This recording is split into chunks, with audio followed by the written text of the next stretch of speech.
Item ಯಾವುದೇ ಇರಲಿ try ಮಾಡಿ ಆಚಿ ಚಿಕನ್ ಮಸಾಲಾ. ರಾಜ್ಯದಲ್ಲಿ ಉಪಚುನಾವಣಾ ಸಮರ ಕಾವೇರಿದೆ. ಬಾಗಲಕೋಟೆಯ ಅಖಾಡಕ್ಕಿಳಿದಿದ್ದಾರೆ ಸಿಎಂ ಸಿದ್ದರಾಮಯ್ಯ.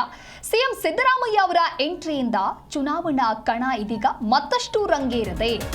ಸುತಗುಂಡಾರ ಗ್ರಾಮಕ್ಕೆ ಸಿಎಂ ಸಿದ್ದರಾಮಯ್ಯನವರು ಭೇಟಿ ಕೊಟ್ಟಿದ್ದಾರೆ.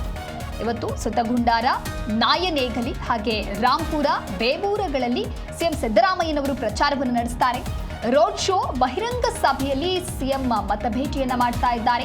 ಸಿಎಂ ಸಿದ್ದರಾಮಯ್ಯಗೆ ಶಾಸಕರು, ಸಚಿವರ ದಂಡು ಸಾಥ್ ನೀಡಿದೆ. ಸಿಎಂ ಎಂಟ್ರಿಯಿಂದ ಇದೀಗ ಅಖಾಡ ಮತ್ತಷ್ಟು ಕಾವೇರ್ತಾ ಇದೆ.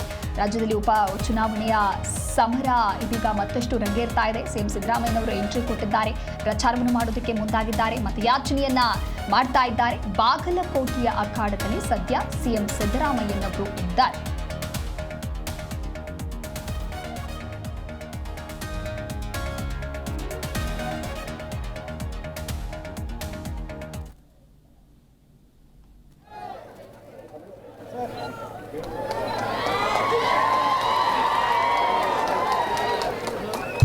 ಯಾರು ನಿಧನರಾಗ್ತಾರೆ ಅವ್ರ ಮನೆಯವರಿಗೆ ಕೊಡಬೇಕು ಅಂತಕ್ಕಂಥದ್ದು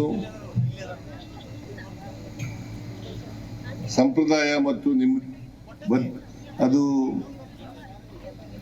ಯಾವಾಗಲೂ ಕೂಡ ನಡ್ಕೊಂಡು ಬಂದಿರತಕ್ಕಂಥ ರೀತಿ.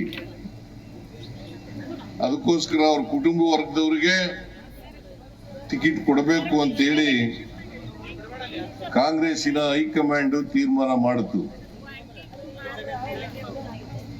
ನಾನು ಕರೆದು ಮಾತನಾಡಿದ್ದೆ, ನಿಮ್ಮಲ್ಲಿ ಟಿಕೆಟ್ ಕೊಡ್ತೀವಿ, ಯಾರಿಗಾದ್ರೂ ಹೈಕಮಾಂಡ್ ಯಾರು ತೀರ್ಮಾನ ಮಾಡ್ತದೆ ನೀವೆಲ್ಲರೂ ಕೂಡ ಒಗ್ಗಟ್ಟಾಗಿ ಕೆಲಸ ಮಾಡಬೇಕು ಅಂತ ಹೇಳಿದ್ದೆ. ಹಾಗಾಗಿ ಅವರ 4 ಮಕ್ಕಳ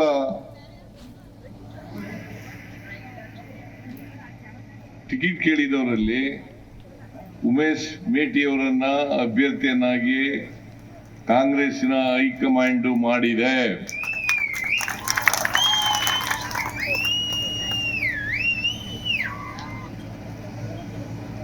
ಎಚ್.ವೈ. ಮೇಟಿಯವರು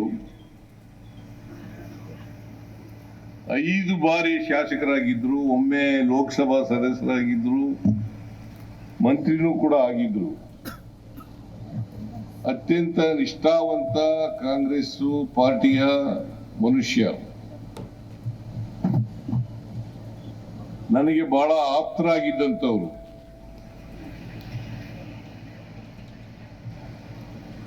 ನಾನು ಜನತಾದಳದಲ್ಲಿದ್ದಾಗ ಜನತಾದಳದಲ್ಲಿದ್ದರು, ಕಾಂಗ್ರೆಸ್ ಪಾರ್ಟಿಯನ್ನು ಸೇರ್ಕೊಂಡಾಗ ಕಾಂಗ್ರೆಸ್ ಪಕ್ಷಕ್ಕೆ ಬಂದರು, ಮತ್ತೆ ಕಾಂಗ್ರೆಸ್ ಪಕ್ಷದಲ್ಲೂ ಕೂಡ ನಿಷ್ಠಾವಂತ ಸದಸ್ಯನಾಗಿ, ಕಾರ್ಯಕರ್ತನಾಗಿ ದುಡಿತಾ ಇದ್ರು. ಯಾರು ನಿಧನರಾಗ್ತಾರೆ ಅವ್ರ ಮನೆಯವರಿಗೆ ಕೊಡಬೇಕು ಅಂತಕ್ಕಂಥದ್ದು ಸಂಪ್ರದಾಯ ಮತ್ತು ಅದು ಯಾವಾಗಲೂ ಕೂಡ